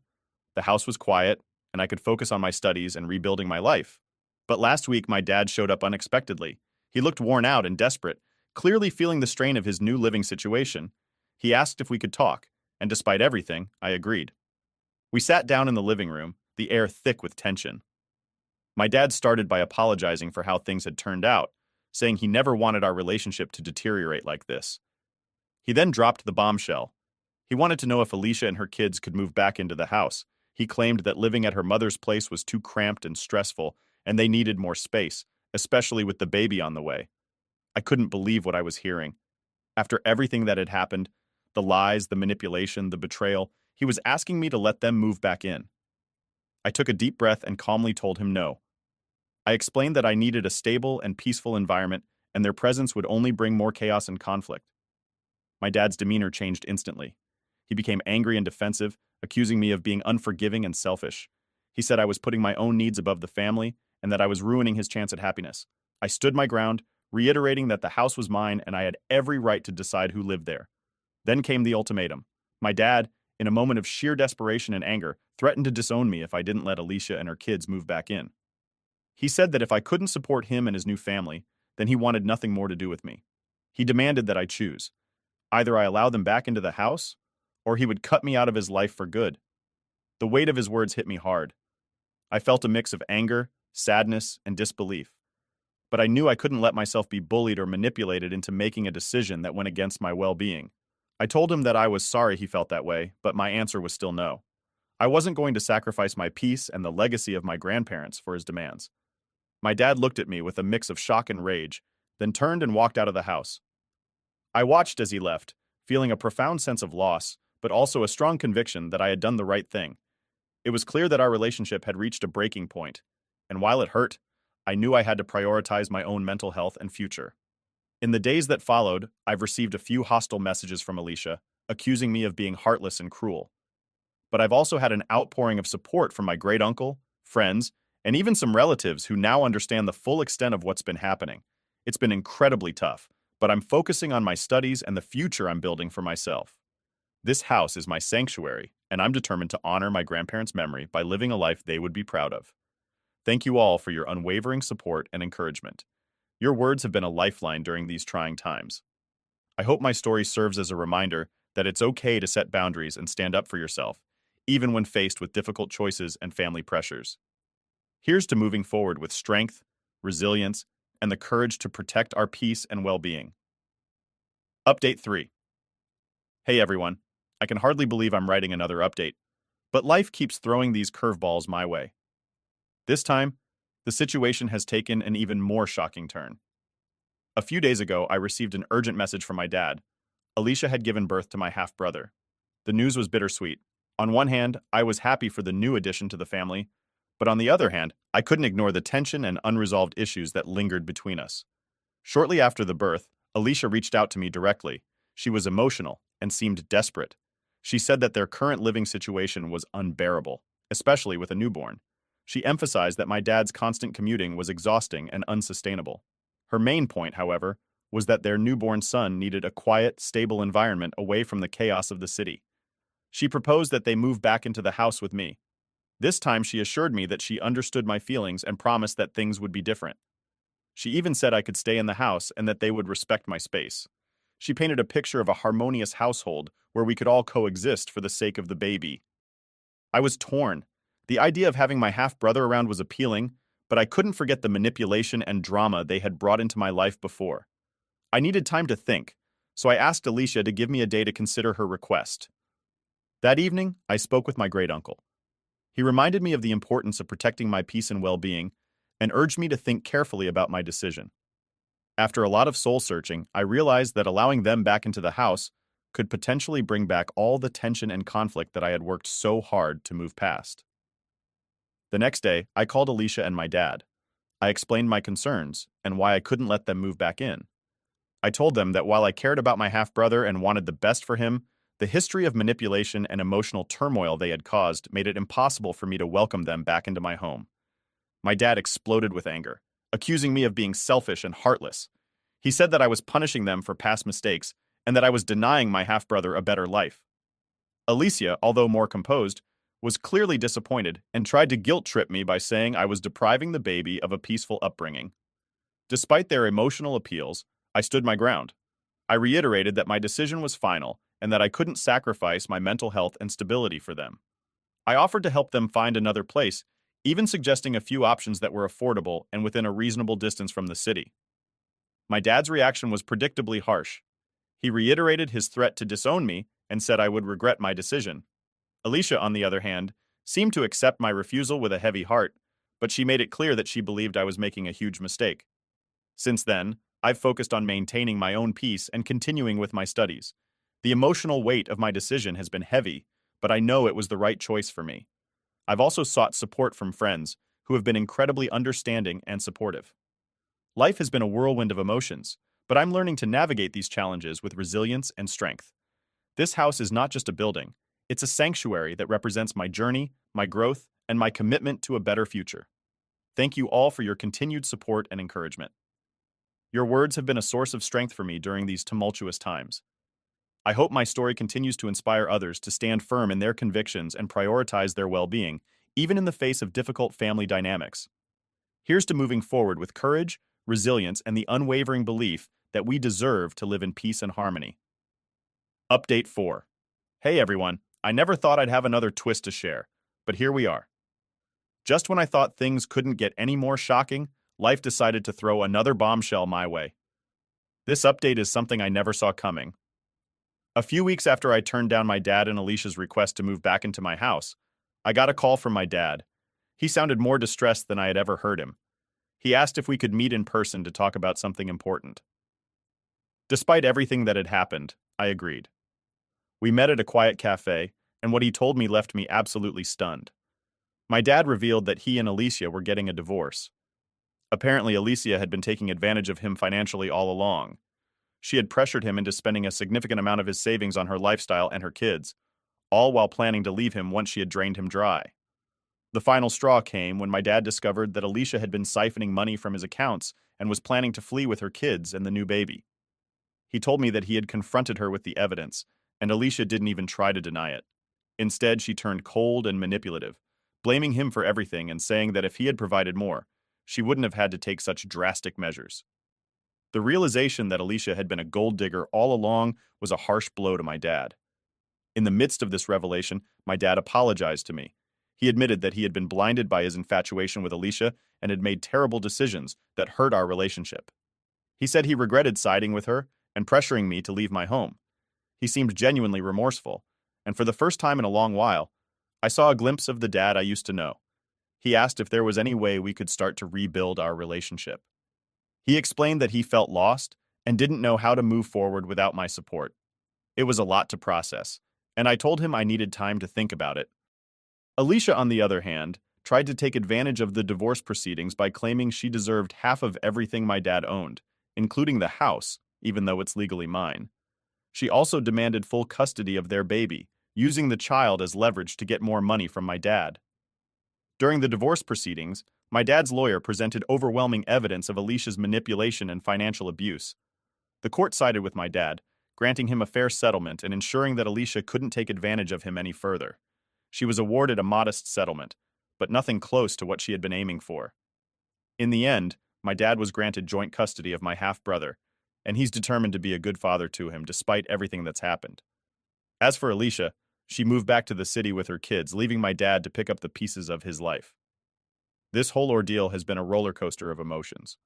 I've agreed to give my dad a chance to rebuild our relationship, but it's going to take time and effort from both of us. He's staying with a friend for now, trying to figure out his next steps and rebuild his life from the ground up. As for me, I'm continuing to focus on my studies and my future. The house remains my sanctuary, a place where I can find peace and stability. This journey has taught me the importance of standing firm in my convictions and protecting my well-being, no matter the cost. Thank you all for your unwavering support and encouragement. Your words have been a source of strength for me during these incredibly challenging times. I hope my story serves as a reminder that we all have the power to overcome adversity and build a better future for ourselves. Here's to resilience, new beginnings, and the strength to move forward, no matter what life throws our way. Update 5. Hey everyone, life has a way of surprising you when you least expect it, and this update is proof of that. After everything that's happened, I'm thrilled to share some truly positive news that's both shocking and heartwarming. After Alicia left and the divorce was finalized, my dad and I began the slow process of rebuilding our relationship. He moved in with me temporarily, staying in one of the guest rooms while he figured out his next steps. It wasn't easy at first, but over time we started to find a new rhythm. My dad was genuinely remorseful, and we both worked hard to heal the wounds of the past. A few months ago, my dad met a woman named Laura. Laura is kind, compassionate, and has a warm presence that immediately put me at ease. She's a nurse, and they met while my dad was volunteering at a community health event. Laura has a daughter who's in college, and they seem to have a great relationship. Seeing my dad happy again was like a breath of fresh air, and I was hopeful but cautious. Laura and I met several times, and we got along wonderfully. She respected my boundaries and understood the significance of my home. She never overstepped or made me feel uncomfortable, and it was clear she genuinely cared about my dad. Their relationship blossomed quickly, but in a healthy, supportive way that was worlds apart from what he had with Alicia. One evening, my dad sat me down and asked if Laura and her daughter could move in with us. He explained that Laura was facing some financial difficulties after helping her daughter with tuition, and that moving in together would benefit everyone. I saw how happy Laura made my dad and how much he wanted this new chapter to work. I agreed, but I had one condition. My dad had to tell Laura that the house belonged to me. I didn't want any misunderstandings or potential conflicts like we had experienced with Alicia. My dad agreed without hesitation, understanding the importance of transparency and respect. The next evening, we all sat down together. My dad took Laura's hand and told her the full story, how the house was my grandparents' legacy, how I inherited it, and the tumultuous events that led us to this point. Laura listened attentively, and when my dad finished, she turned to me with a warm smile. "Thank you for being so open and honest," she said. "I respect your boundaries and your home, and I'm grateful for the chance to live here. I promise to honor this space and support you both." Her response was genuine and heartfelt, and I felt a weight lift off my shoulders. Laura and her daughter moved in a week later, and the house has been filled with a sense of warmth and family that I hadn't felt in a long time. Living together has been surprisingly smooth. Laura and I have developed a close bond, and her daughter and I get along well too. My dad is happier than I've seen him in years, and the atmosphere in the house is one of mutual respect and support. This journey has been incredibly challenging, but it's also shown me the power of resilience, forgiveness, and the importance of setting boundaries. I've learned that it's possible to rebuild and move forward, even after the most tumultuous times. Thank you all for your unwavering support and encouragement. Your words have been a source of strength for me during these difficult times. I hope my story continues to inspire others to stand firm in their convictions, prioritize their well-being, and believe in the possibility of positive change. Here's to new beginnings, unexpected blessings, and the strength to embrace life's twists and turns with hope and courage. Update 6. Hey everyone, life has taken yet another unexpected and thrilling turn, and I'm excited to share this latest update with you. After everything that's happened, I finally have some truly joyous news, along with a shocking twist involving my dad's ex, Alicia. Over the past few months, while my dad and I have been rebuilding our relationship and creating a harmonious home with Laura and her daughter, I met someone special. His name is Alex, and he's a software engineer I met at a mutual friend's party. From the moment we met, there was an undeniable connection, and we quickly became inseparable. Alex is kind, understanding, and incredibly supportive. He knows all about my family history and the challenges I've faced, and he's been a rock through everything. We've grown closer each day, and recently he proposed. I said yes, we're getting married, and I couldn't be happier. Planning the wedding has been an exciting whirlwind, and I'm looking forward to starting this new chapter of my life with him. Amidst all this joy, I received some shocking news about Alicia. Apparently, after she left my dad, she got involved with another man. This new relationship quickly turned sour, and I heard through the grapevine that she's now struggling both financially and emotionally. Her new partner turned out to be controlling and manipulative, leaving her in a difficult situation. It's a strange feeling, knowing that Alicia, who once tried to manipulate and take advantage of my dad and me, is now facing her own struggles. Part of me feels a sense of justice, but another part of me feels a twinge of sympathy. Despite everything she did, it's hard to see someone go through such hardship. However, I know better than to get involved. I've learned the importance of protecting my peace and focusing on my own happiness. My dad, who has also heard about Alicia's situation, seems conflicted. He still feels residual guilt and responsibility, but he's focusing on his new life with Laura and the happiness they've found together. We've talked about it, and he's agreed that it's best not to get entangled in Alicia's problems again. As for our family, we're moving forward. My dad and Laura are incredibly supportive of my upcoming wedding, and we're all working together to make it a beautiful and memorable day. It feels surreal to be surrounded by so much love and support after all the turmoil we've been through. Thank you all for your unwavering support and encouragement throughout this journey. Your words have been a beacon of hope and strength for me. I hope my story continues to inspire others to believe in the power of resilience, the importance of setting boundaries, and the possibility of finding happiness and love after the storm. Here's to new beginnings, enduring love, and the strength to navigate life's twists and turns with grace and courage.